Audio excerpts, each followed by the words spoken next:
বাংলাদেশ যে জায়গায় গিয়ে ম্যাচটা হারলো সেটা 200% হতাশার, গ্লানির, দুঃখের, কষ্টের, আফসোসের, যন্ত্রণার।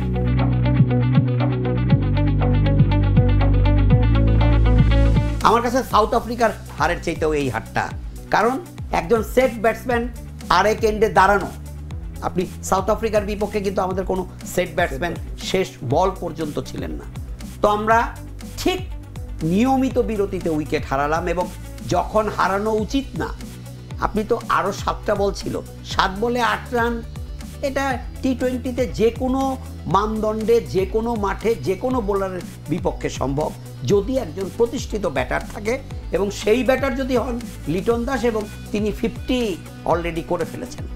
তিনি শেষের দিকে আমার কাছে মনে হয়, আমি সমালোচনার জন্য সমালোচনা করছি না, তালগোল পাকিয়ে ফেললেন। আপনার সঙ্গে যখন শেষ দিকে বোলাররা খেলবে অনিমেষ, তখন আপনি একদম গুনে গুনে ব্যাট করবেন স্ট্রেট ওয়েতে। এটা দীর্ঘদিন এই পেশায় আছি, খেলা দেখেছি প্রচুর, এই সব জায়গায় সব ব্যাটারই তাই করে। নিজে হয়তো 4 থেকে 5টা ডেলিভারি খেলে, সেটা তাসকিনই হন আর মোস্তাফিজ। যেভাবে লিটন 1 রান নিয়ে দিচ্ছিলেন তাসকিনকে, তখনই ভয়টা লাগছিল। যদিও অনেকেই হয়তো আবেগে, দুঃখে, কষ্টে এড়িয়ে গেছেন, তাসকিন যে বলে আউট হয়েছেন সেটা 6 ইঞ্চিও ওঠেনি বলটি, একেবারেই আমরা বলতাম সুররি ডেলিভারি। কেউ সুররি বলে, কেউ সোররা বলে, মানে একেবারে মাটিতে গড়িয়ে যাওয়া একটা বল। এখানে উইকেটেরও কিছু কারিশমা তো আছেই। সেন্ট ভিনসেন্টের আর্নস ভ্যালি তো খুব ভালো উইকেট না, ভালো উইকেট হলে তো আমরাও আফগানদের 114তে বেঁধে ফেলতে পারতাম না। কাজে সব কিছু মিলে হতাশার এই না পারাটা আমার কাছে মনে হয় অনেক বড় ব্যর্থতার, এবং এই ম্যাচটা সেমিফাইনাল নিশ্চিত করার জন্য যা করণীয় সেটা করতে না পারাটা হচ্ছে একটা আজকের ব্যর্থতা। আর এই ম্যাচ জিততে না পারাটা হচ্ছে বাংলাদেশের সাম্প্রতিক ব্যর্থতার অনেক বড় একটি অংশ এবং চিত্র। একেবারে অ্যাপ্রোপ্রিয়েট ওয়ার্ডটা বলেছেন। বাংলাদেশ সাম্প্রতিক সময়ে যে যাচ্ছে তাই শ্রীহীন, অবিন্যস্ত, অগোছালো, বলগাহীন ক্রিকেট খেলেছে। কে কি করছেন, কে কি ভাবছেন, কার চেষ্টা কি, কার রোল কি, এটা যেমন বোঝা যায় না, আজকের ম্যাচেও কিন্তু আপনি শেষ দিকে আপনি 12.1 ওভারে যখন পারলেন না, তখন জাস্ট ক্যালকুলেটিভ ক্রিকেট খেলে আপনি জিততে পারতেন। কিন্তু দেখেন, এই জায়গাটায় বাংলাদেশের ব্যর্থতার পাশাপাশি আফগানদের কথা আনতে হয়।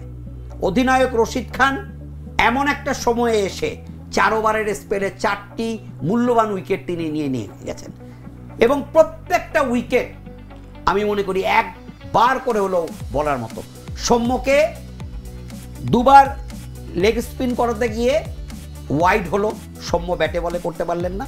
ঠিক 3rd ডেলিভারিটা স্ট্রেইটার, জোরের উপরে ফ্লিপার, সৌম্য বুঝতেই পারেননি।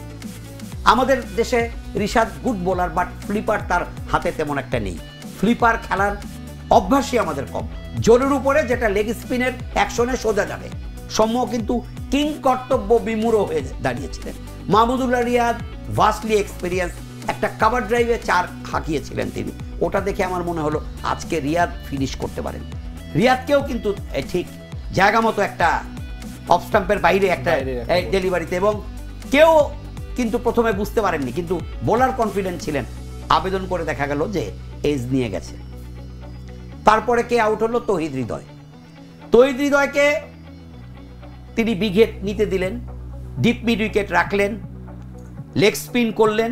তৌহিদ হৃদয় সেটাকে সপাটে স্লগ সুইপ খেলতে গেলেন, ডিপ মিড উইকেটে ক্যাচ। রিশাদ হোসেন অবধারিত ছিল। আমি আমার এক সহযোগী সাংবাদিক ভাই বন্ধু বলেই ফেলি, এই আলোচনায় অনেকবার এসছেন, আতিফ আজমের সঙ্গে তখন টেলিফোন কলে কথা বলছিলাম। আমরা দুজনেই আলাপ করছিলাম যে নিশ্চিতভাবেই একটা গুগলি আসছে। সবাই জানলো, বুঝলো, অনুভব করতে পারলো গুগলি হয়তো ছুড়বেন। রিশাদ বুঝলেন না, তিনি ক্রস ব্যাটে খেলতে গিয়ে, হ্যাঁ তিনি নিজেও স্পিনার, লেগ স্পিনারও, তিনি ক্রস ব্যাটে হাঁকিয়ে বোল্ড হলেন। এই একই অবস্থা নাবিনুল হকের। তবে আমি আবারও বলছি, বাংলাদেশের পরাজয়ের শেষ অংশে আমি লিটনের অদূরদর্শিতাকে দায়ী করব। লিটনের আরও বেশি সময় স্ট্রাইক নেওয়া উচিত ছিল। At the same time Mustafiz এবং তাসকিন যে 2টো বলে আউট হয়েছে, মোস্তাফিজ তো আসলে ব্যাটার নন, বলটা তার ভেতরে এসছে, তিনি ব্যাটে বলে করতে পারেননি। তার ইন্টেনশন কিন্তু খারাপ ছিল না, জাস্ট ওই বলটা ঠেকিয়ে দেয়া, কারণ ওটাই ছিল এই ওভারের শেষ বল। কিন্তু তাসকিন যেটাতে পুল খেলতে গেলেন সে বলটা ছিল অনেক লো এবং very close to his body, কাজেই ল্যাক অফ অ্যাপ্লিকেশনও ছিল। আর লিটন দাস আমার মনে হয় আরও 2 ওভার আগে চালিয়ে খেলতে পারতেন।